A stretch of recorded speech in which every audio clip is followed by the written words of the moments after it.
Hello everybody and welcome back. As always, I am Mateo311 and this is your one channel for everything VR related. Today, we're checking out the most anticipated upcoming VR titles. Now it's been a pretty good year for VR so far, but let's see what else 2020 has in store for us. This is the top 10 most anticipated VR games, and I'm gonna throw in one bonus title, which is a VR MMO that I'm pretty sure you guys haven't even heard of. Okay, let's get into this.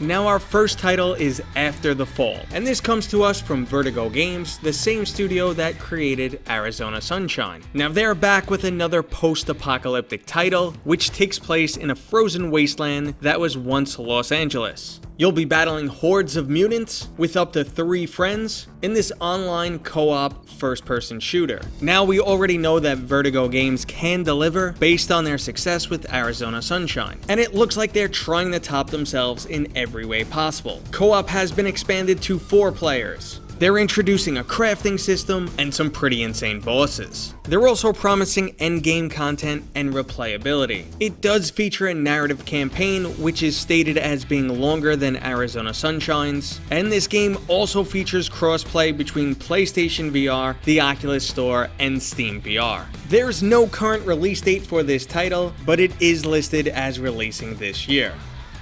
So next up is Phantom Covert Ops. Now, unlike many games on today's list, we have an official release date for this title, and it's right around the corner on June 25th. Special Ops is a stealth-based kayak game. Yes, you did hear me correctly. One of the main aspects of this game is you are moving around on a kayak as you infiltrate enemy bases. You have an assortment of different weapons and tools at your disposal, allowing you to feel like a Special Ops badass. The trailer makes this game look truly immersive and pretty darn intense at times. Now this is an Oculus exclusive title, but will be releasing for both the Rift and the Oculus Quest. So next up is another Oculus exclusive title releasing solely for the Rift platform, or for those Quest owners who use an Oculus Link.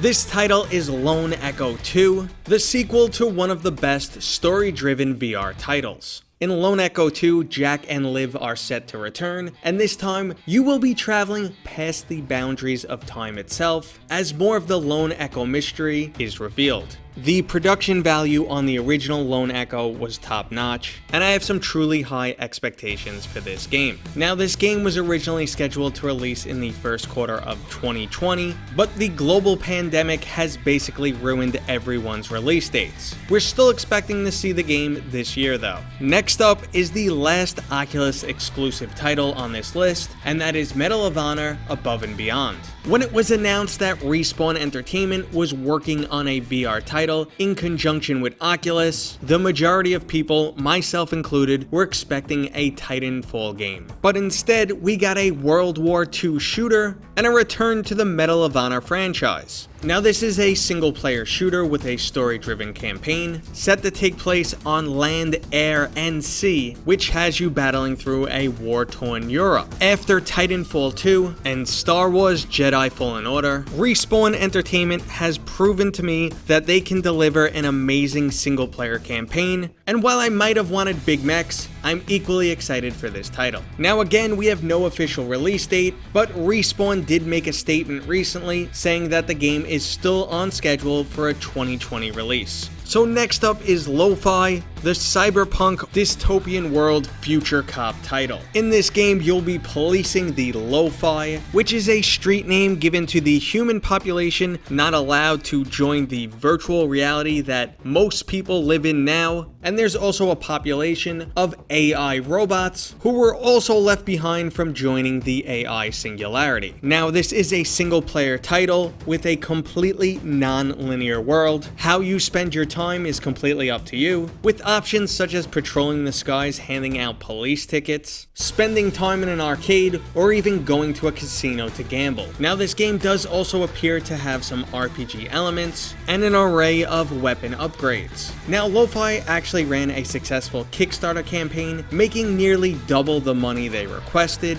and if you can't wait for this title, you can actually purchase an early access version off itch.io right now for $35. It will, however, be releasing on Steam in late 2020. Now, next up is Sniper Elite VR. Now, the Sniper Elite series has been out for quite some time. It is a third-person shooter known for its extremely brutal kill cam. Sniper Elite is more than just a VR version of the original game. It is a whole new campaign, and the game has been completely redesigned to accommodate VR. I got to play this title at PAX East, and it looks to be a pretty intense World War II title. Rebellion is aiming for mainstream appeal, allowing users to play in a much more arcadey style with an automatic reload, or enabling an active reload mode for those who want more immersion. The quick demo I played was on the PlayStation VR, and it delivered just enough to keep me intrigued for this title. Now, this is another title set to release before the end of the year, and while they have confirmed a PC VR version, with the lack of available information, I think we'll only see the PS VR version release in 2020. So next up is The Walking Dead Onslaught. Now, this comes from the highly experienced VR studio Survios, which at this point has released 6 successful VR titles. They're also known to work with licensed material in such titles as Creed Rise to Glory, Westworld Awakenings, and now The Walking Dead Onslaught, which is centered around the AMC's The Walking Dead. Unlike Saints and Sinners, which was a slow-paced, single-player, story-driven campaign,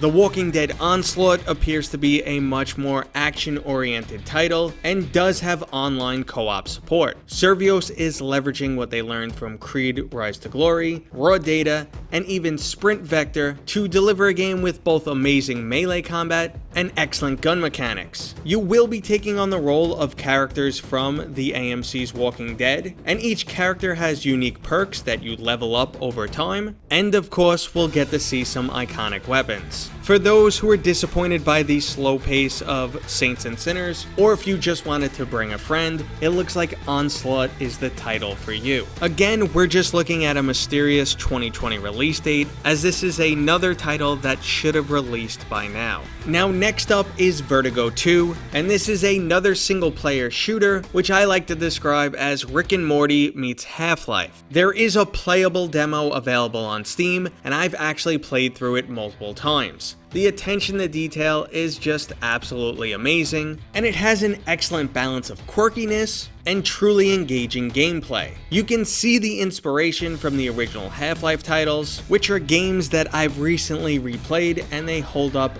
pretty darn well even in 2020. Now, if you haven't heard of the original Vertigo game, that's fine, because when Vertigo 2 releases, they are also releasing a remastered Vertigo 1 version. It's taking all the game upgrades that they introduced for the second title and slapping them into the original. So when this game releases, you'll have not only one great game to play, but now 2. But don't take my word for it. Go download the demo right now, check it out, and you'll see why I'm so excited. Okay, the next game is why my bank account currently hates me, because I needed to purchase a PlayStation VR just to be able to play it. Now, I am of course talking about Iron Man VR. The wait is almost over, as this game is releasing on July 3rd, and soon we'll get to jump into the shoes of Tony Stark on this partially on-rails shooter, which is exclusive to the PlayStation VR. Now, there is a playable demo available that you can get right now, and by all accounts, this game pushes the PlayStation to its absolute limits. You'll have the ability to upgrade and customize your suits, unlocking different abilities,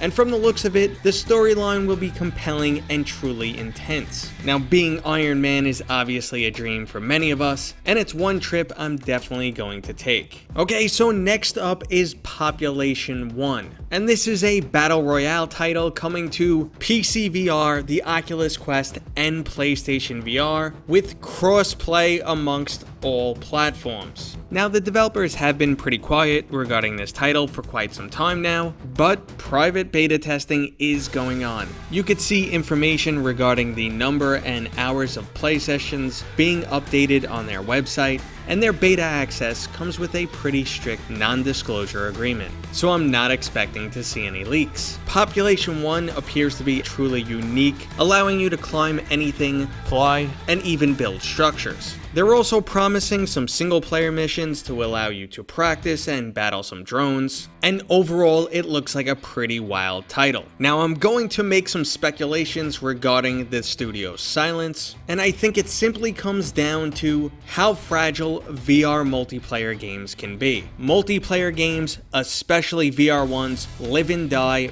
by their player base. Population 1 has to deliver a high-quality experience across all platforms at launch. Buggy gameplay footage has the potential to stop the hype train before it even leaves the station. So it looks like they're just gearing up to deliver a high-quality, nearly identical experience across all platforms at launch.